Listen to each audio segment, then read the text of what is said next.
A trip to the 26 Bar Ranch in eastern Arizona.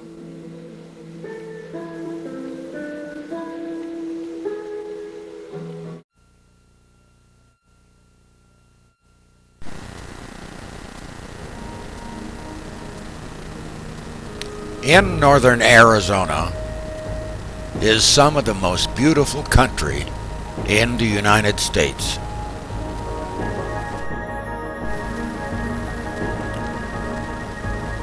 It is on what is called the Mogollon Rim, which runs almost clear across Arizona. And the altitude is from about 7,000 feet to 12,000 feet.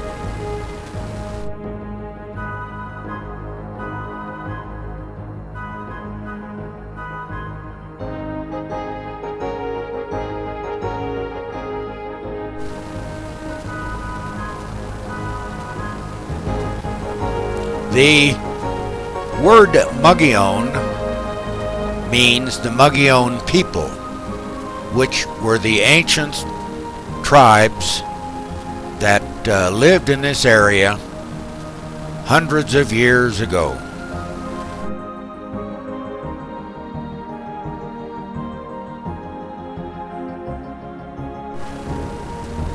Today, many people call it John Wayne Country because he made so many films in this area.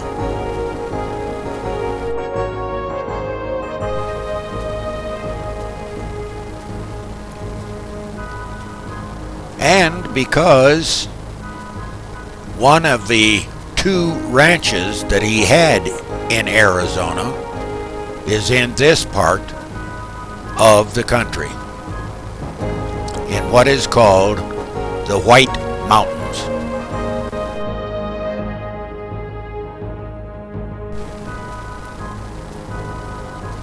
The ranch is commonly known in this part of Arizona as John Wayne's 26 Bar Ranch.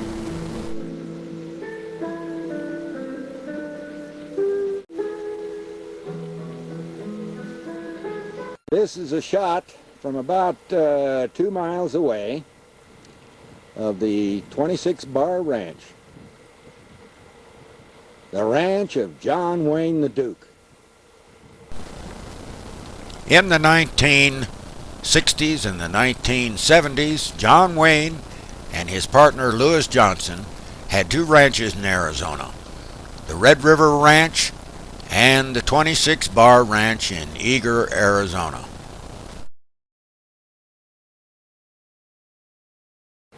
As you can see from this stone marker, the 26 Bar Hereford Ranch was once owned and often visited by film legend John Wayne.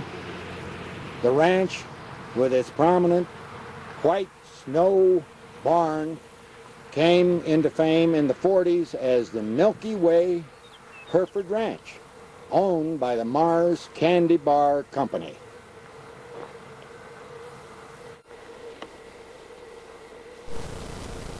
Here is a shot of the main ranch house at the 26 Bar Ranch in Eagar, Arizona.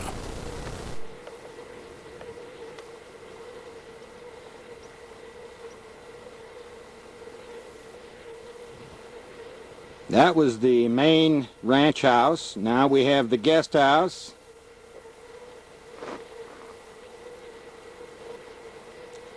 The horse barns.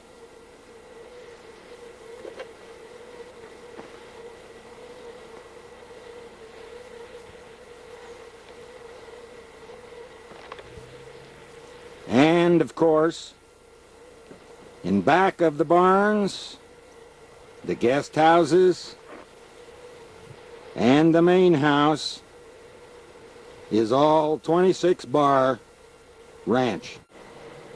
The sun coming up at the 26 Bar Ranch. The ranch is made up of more than 65,000 acres. Some of the cattle in the morning right outside the front door.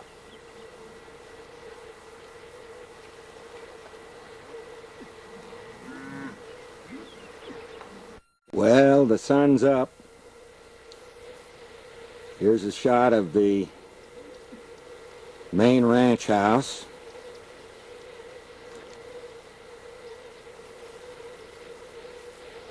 And the guest house and the flagpole.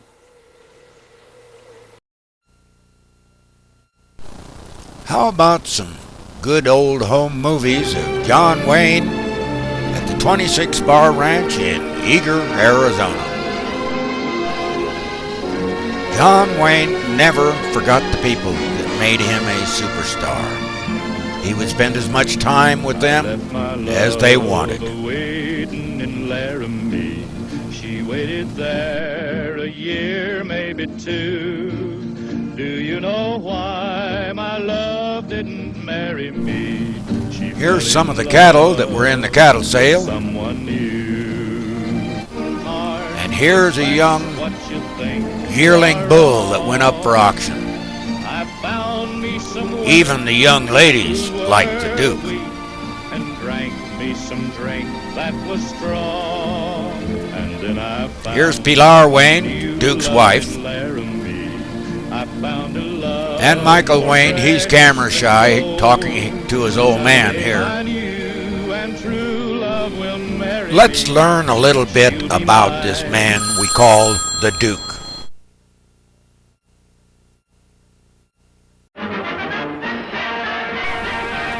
John Wayne got his start in films in the late 1920s and early 1930s. He was in what were called B westerns. And of course, there was always plenty of action.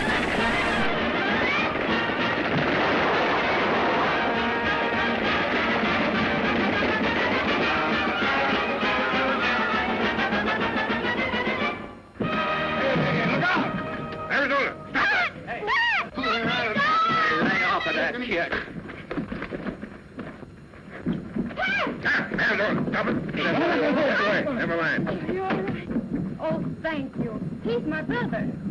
Well, it's lucky I saw him. He might have hurt that hombre. Say, if you hadn't stopped me, then I could handle him all right. Yeah. What do you think you're doing? I'm arresting Arizona for the murder of Cal Brett. You can't prove that. I'm warning you, Steele. You'll never get out of here alive with Arizona. Shoot out the lights.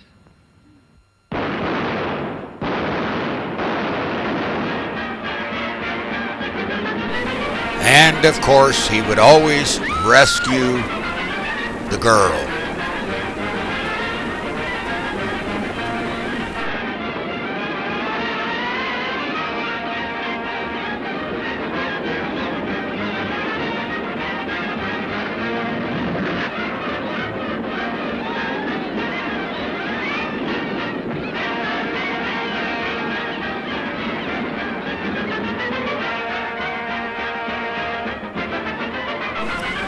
And his horse, his miracle horse, was called Duke.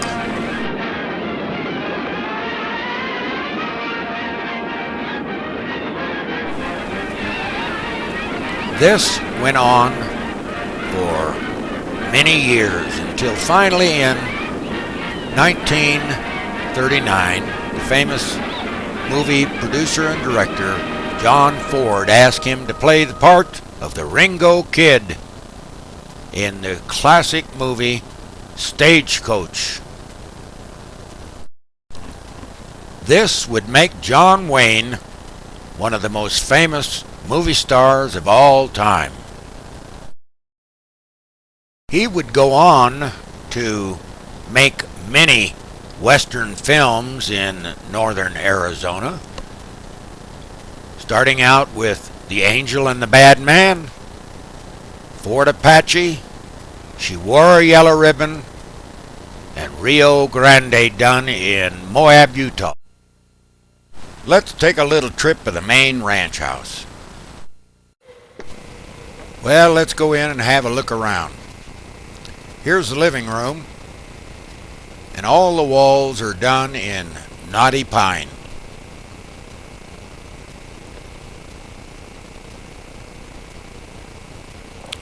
And of course, a wood-burning fireplace and ceiling fans.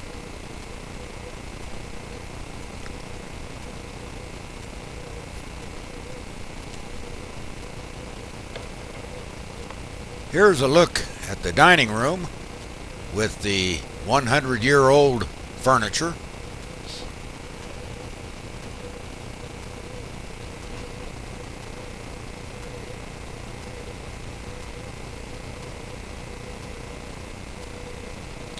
Well, we'll take a little break here and wait for the cowboys to get back from town with the lunch.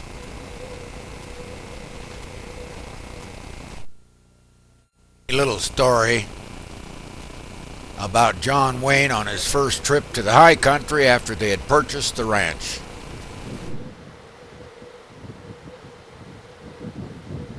Well, the guests at the ranch here had found a horny toad. I think it's a baby. And this is the line shack that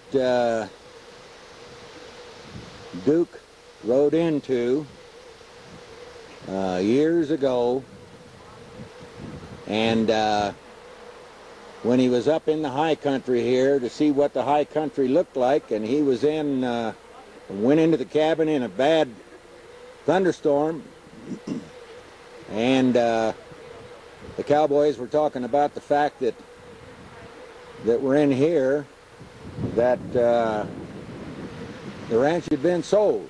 And one of the cowboys said, well,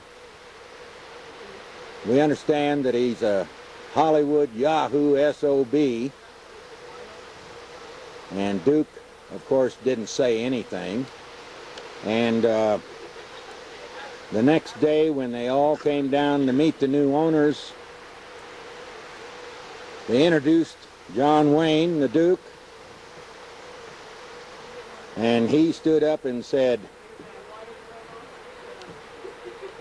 well, when I was up at the line shack yesterday, you guys were talking about the Hollywood Yahoo SOB that bought the ranch. That must be me. Everybody had a big laugh.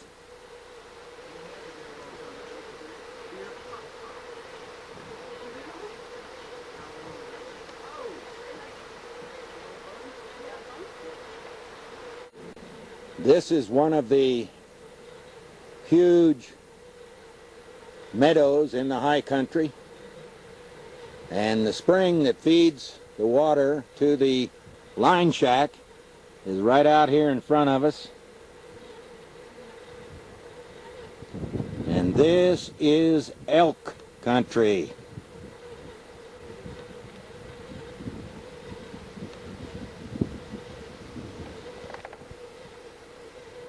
Right over there in the high mountain country is where the ski area is at.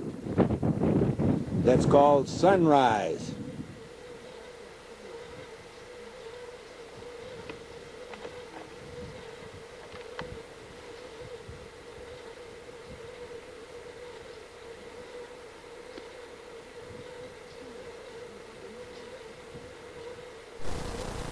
There are two line shacks up here in the high country about a mile apart, and are only used in the summertime because there can be as much as 3 and 4 foot of snow in the wintertime.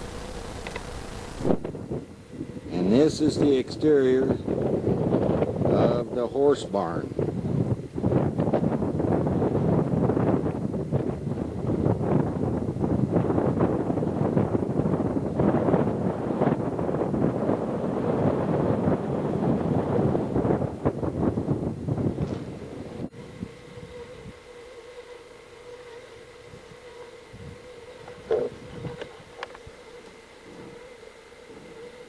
We're now in the first class horse barn, And as you can see, everything is just like it should be for raising first-class horses.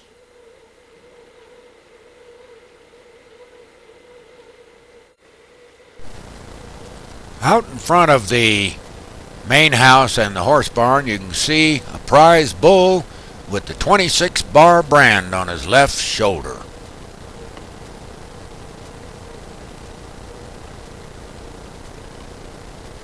Well, that's about it. We'll get back to the main ranch house in just a few minutes. My name is William T. Brooks. I was born in Phoenix, Arizona in 1931. But most people just call me Chili Bill. They call me Chili Bill because back in the 1960s, I won the Universal Chili Society World Championship. Rio Bravo.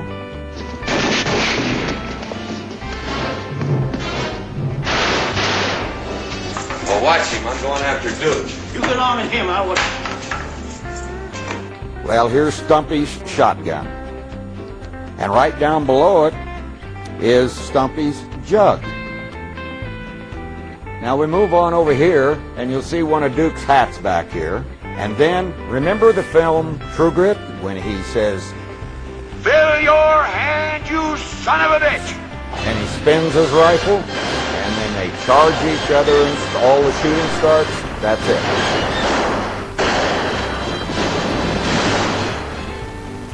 Well, Duke won his only Oscar for the movie True Grit, where he played the cantankerous old marshal, Rooster Cogburn. One of Duke's hats. Now this hat, I am told, is the one that was worn in The Cowboys.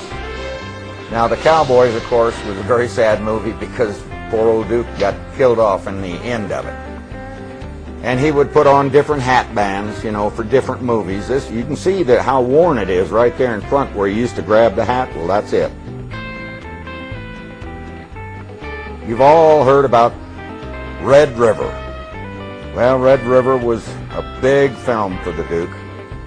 And here is the buckle, Red River D.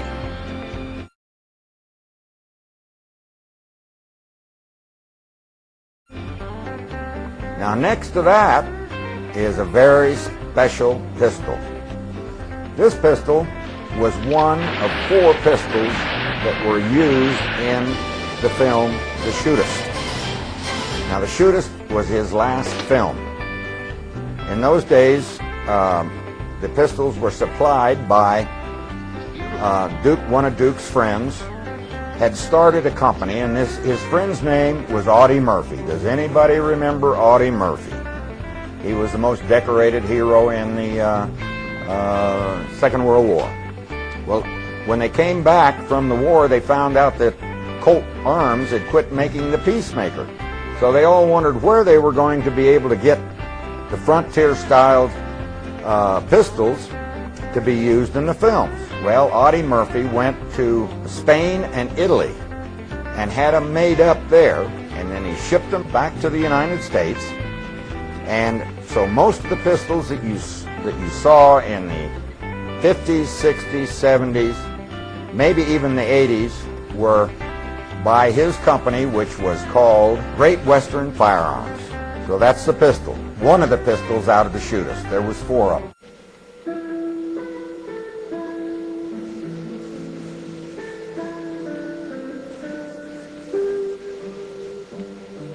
A trip to the 26 Bar Ranch in eastern Arizona.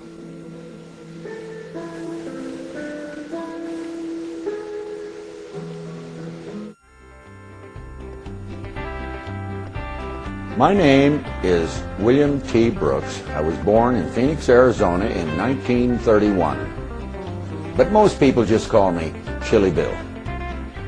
They call me Chili Bill because back in the 1960s, I won the Universal Chili Society World Championship. But my real claim to fame is I now run the John Wayne Museum at the 26 Bar Ranch in Eager, Arizona. Now, I'm told that he rode this in the Rose Bowl Parade, and then every year in Eager, Springerville, two little towns out in the middle of nowhere in eastern Arizona, he would be the Grand Marshal of the parade over there. And here's these two little dinky towns in Middle America. A lot of people don't know that Duke owned a island down off the coast of Panama. This picture here of Duke with the two sailfish that he was so proud of. And if you'll notice, he's got on shorts, and all the women that come in, they say, "My goodness, he's got good-looking legs." Any woman would be proud to have those legs. But these were the cartridges for this commemorative rifle that was right over here. And you can see right here where it says John Wayne Commemorative. And this was given to him by the Winchester Company or Corporation. Right up, you've got a deputy show badge of his, and you have the gold medal that was given to him by the Congress of the United States. Now, Maureen O'Hara and Elizabeth Taylor went before the Congress and got this gold medal for him because up till that time, there was only a handful of non-military type people or presidents that had one of these. Duke became one of them. Next to that is a pair of Duke's chaps, or in Spanish, chapaderos, and they looked pretty good size, but they only hit him about where his calves were at because he was such a tall man. Now, right next to that is a rieta. Now, rieta is a Mexican rope, and it's braided from rawhide. Now, next to that is a statue that was given to him by the Hopi Indian tribe because of all the good things that he did for the Native Americans. When the movie companies would move in, Duke always shared all the money with them and really got them out of some bad straits. Next to that is one of his bullwhips. Now, this is a long bullwhip.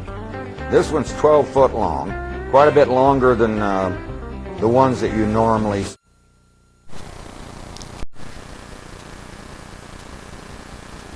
In 1970, John Wayne became a Freemason at the urging of his friend and mentor, Barry Goldwater. Here he receives his King James Bible and his Masonic apron.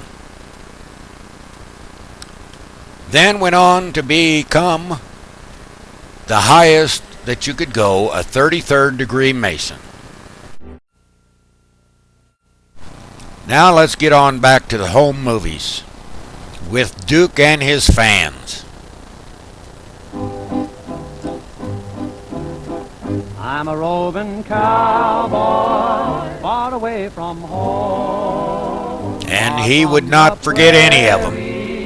Where I used to roam, where the doggies wander, and the wind blows. Would sign all of the programs for him. On the lone prairie, hug all the ladies that wanted to be hugged, and of course the little ones. Where the coyotes howl and the wind blows free, and when I die, you can bury me. And everybody wanted to have their picture taken with the Duke. On the lone prairie. Give me back my saddle, give me back my gun, give me back that bronco that I used to run. Let me spread my blanket by a peaceful stream, hear the cowboys singing by the campfire's gleam. Oh, carry me back to the lone prairie, where the coyotes howl and the wind blows free, and when I die, you can bury me. And this young couple just had to have their picture taken with John Wayne. And he said, "Come on back. The chili and barbecue is just about ready."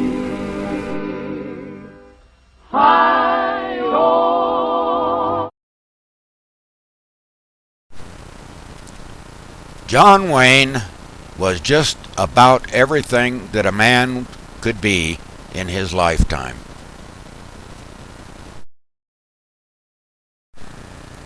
And he was a true American patriot.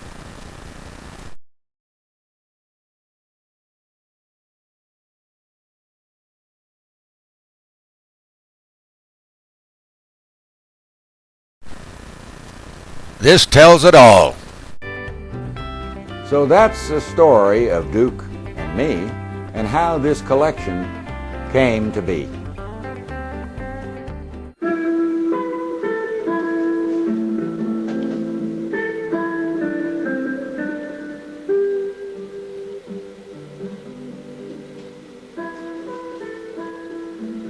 All the people at the 26 Bar Ranch hope to see you soon. Adios.